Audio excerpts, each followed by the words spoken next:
Hello and welcome to A Critical Dragon, where I talk about narrative in film, television, and in books. And today, this is part of a series that I'm now going to do talking about elements of prose and sort of little writing techniques and things that authors do that once you know the technique, once you see the technique, you suddenly see it all the time and you go, oh, that's how they did that. That's how they made that make sense. And it's one of those things that when you understand, you suddenly understand why sometimes when you read something, you go, there's something off in this sentence, and I don't know what it is. And other times you go, there's something right in this sentence, and I don't know what it is. Learning these techniques is a way to recognize those things, to identify them, and to come to appreciate the skill and artistry that authors have in creating these books and the writing that we enjoy. So this, as I said, is one of the first videos on this. And I want to talk about one very small, short, straightforward technique to sort of start the series off. And that's about the sequence with which characters see other characters. And it's very, very straightforward. We sometimes, we see this all the time. And there are a couple of different ways to think about it. When a character meets another character, we usually get a head to toe description. And it's very rare, but it does happen that you get a toe to head description. And why does toe to head seem strange? Because if you meet someone, generally you're looking at their face. Therefore, you start at their face and then you track down their body. So you move past their shoulders, their chest, their hips, their knees, down to their feet. It is the natural way that the eye moves. It is mimicking how we look at other people when we meet them. Now, in terms of cinematography, we quite often see this, where this is how a camera tracks, because we have that panning shot. The natural sequence, if you start, this is where the character is looking, and they now need to look in another direction. It doesn't immediately snap to that. It will pan across, and it is a natural movement because it mimics how we look at the world. And authors use this to quite significant effect, because when you have a sequence when a character is noticing something, if it does that jumping to something else, that can feel very artificial. But if the eye is tracking across details to get to that point, that is one of the reasons why it feels so natural. So what we have here is an excerpt from the prologue, or the prelude to The Blade Itself by Joe Abercrombie. And I've spoken about this before. I did a long breakdown of this. But what I wanted to talk about here was just this one short section. So, ha, he shouted, ha, he was still alive. It would take more than a few flatheads to put an end to Logan Ninefingers. He started to pull himself up onto the bank, but he couldn't manage it. There was some great weight around his legs. He peered down. Now, this is the point that I want to talk about. At this point, Logan is hanging off a cliff, and he is about to peer down. So, if you think of someone hanging on a cliff and they're going to look down, what is the first thing that they see? And here we have, the gorge was deep, very deep, with sheer rocky sides. Here and there, a tree clung to a crack, growing out into the empty air and spreading its leaves into space. The river hissed far below, fast and angry, foaming white water fringed by jagged black stone. That was all bad, for sure, but the real problem was closer to hand. The big Shanka was still with him, swinging gently back and forth with his dirty hands clamped tight around his left ankle. So if you think about it, he's on the side of this cliff, he's hanging off, he's holding onto a tree root. And as he looks down, the first thing he sees is this sheer rocky side of this gorge. And as his eye tracks down, it's getting deeper and deeper and deeper.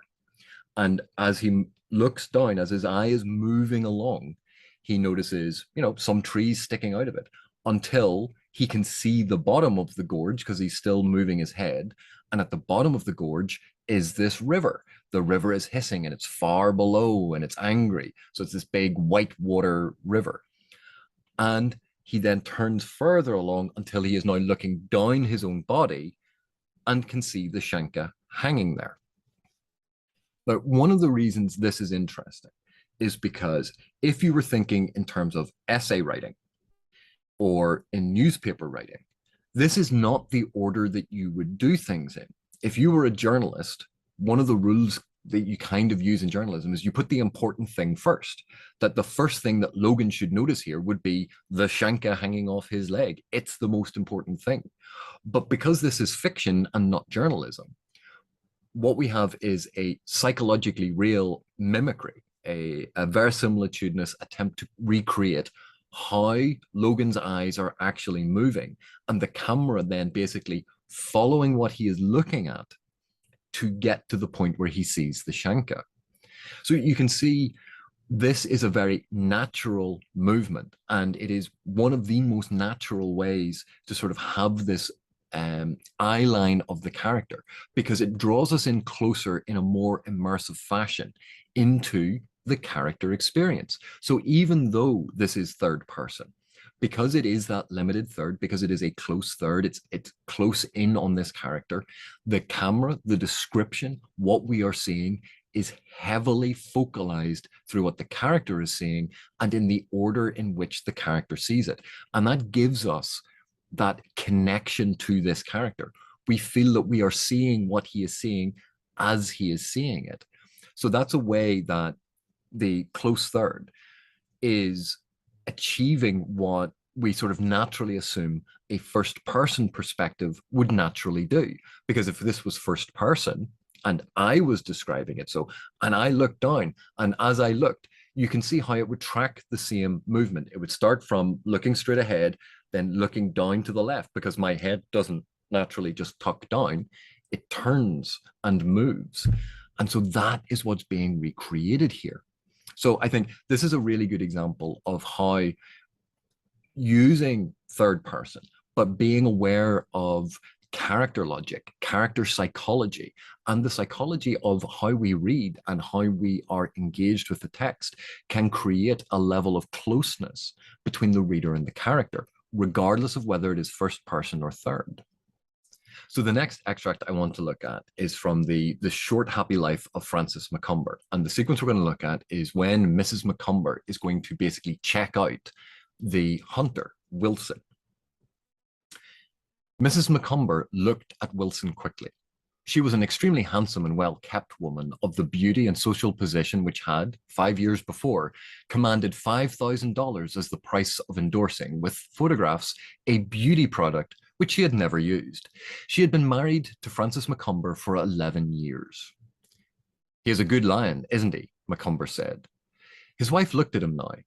She looked at both these men as though she had never seen them before. One, Wilson, the white hunter, she knew he had never truly seen before. He was about middle height, with sandy hair, a stubby moustache, a very red face, and extremely cold blue eyes, with faint white wrinkles at the corners that grooved merrily when he smiled. He smiled at her now, and she looked away from his face, at the way his shoulders sloped in the loose tunic he wore, with the 4 big cartridges held in loops where the left breast pocket should have been, at his big brown hands, his old slacks, his very dirty boots, and back to his red face again. She noticed where the baked red of his face stopped in a white line that marked the circle left by his Stetson hat that hung now from one of the pegs of the tent pole. Now, this is, as you can see from that description, she starts out looking. She notices his height, but starts with his hair, then is looking at his face. So we get the stubby mustache, the red face, the cold blue eyes with the faint wrinkles at the corners that grooved merrily when he smiled. And he smiles at her. So she looks away from his face, but she doesn't look away to anyone else. She then carries on. She looks at his shoulders. She looks at his chest, down to his hands, his slacks, his boots, and then back up again. She has literally just checked him out head to toe. Now, the interesting thing is, while the sequence before from Joe Abercrombie was very much just the panning shot, the description, here we can see that there's a level of commentary, a subtext to this, because we had that preceding paragraph. She was a beauty that 5 years ago had commanded money to endorse a beauty product. And she'd been married to Francis Macomber for 11 years. So there's an emphasis that she's been married for a long time. And now she's looking at this, the white hunter. And he is a good lion, isn't he? So Macomber has said he is a good lion. They're talking about their hunt. But we have this reference to he is a good lion, this beast, this ferocious, powerful animal. And she immediately checks out Wilson and she looks at him from head to toe, checks out his hair, checks out his eyes, his smile, his chest, his hands. The subtext all the way through this is she is sizing him up physically and in terms of attraction. And that's the sort of the subtext running through it. So not only do you have that psychological realism of tracking the shot of how someone, when you're introduced and you look at them, you would quite naturally, your eyes flick down and you sort of, because you've seen their face and you sort of track down and back up again because you try to take in the whole person. But if you're quite close to them, you can't see them all. So you have to move up and down. If they're far away, you can sort of see everyone all at once. But here we have that subtext of the sizing up in terms of sexual attraction. And that is a subtext that runs through particularly this part of the story, but it is a subtext that runs through this. So as I said, this was just a very, very short video because this is a technique that you will see used multiple times when characters meet other characters. Quite often, this is an opportunity for the author to introduce and describe the character that has just been met. And if they follow this, this is why we have that of they get their head described first and then it moves down their body. But now imagine that description if she had checked out the guy's head. So she was looking at his face and then she looked at his boots and then she looked at his shoulders and then she looked at his hands and then she looked at his face again. You get a sense of this sort of bobbing motion because that's not how we think. That's not how we move. Whereas what we had there was something that felt flowing because it was following and tracking the movement up and down.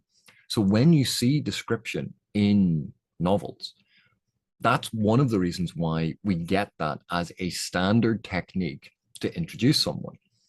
And it's why we have usually when someone is like lying on the ground and they see the feet suddenly appear in the eye line, that's why we have it in reverse, that they see the feet and then they track up the body to the face. So you can see it's reversed because they're starting at the feet first.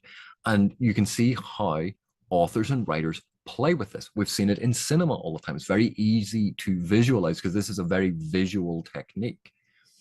But you can see why thinking about how a character is actually going to process the information gives you a logic to the description. Now, as I said earlier, this contrasts with other types of writing because in an essay, you tend to lead with the most important thing. In journalism, you tend to lead with the most important thing. And then you add on in terms of least important all the way down. And that is a different way of doing it. But in order to recreate it as narrative, you can see why it is more convincing. And it is the standard technique to do it this way. So when an author doesn't do it this way, that is when we have to pay attention. Why have they disrupted this rule? Because that's why we do it this way. It naturally mimics eye movement. It naturally mimics camera movement. We can associate and identify with the character. It can provide closeness to a character perspective. All of these are reasons why you would do it. So if an author doesn't do it, why aren't they doing it? Why are they moving the camera around differently? Why are they skipping from one point to another? And once you've isolated that, that can help you understand what an author is doing with the description, because description is not always just description. Description can serve other purposes. But thank you very much for watching. Thank you for your continued support, and I will see you in the next one.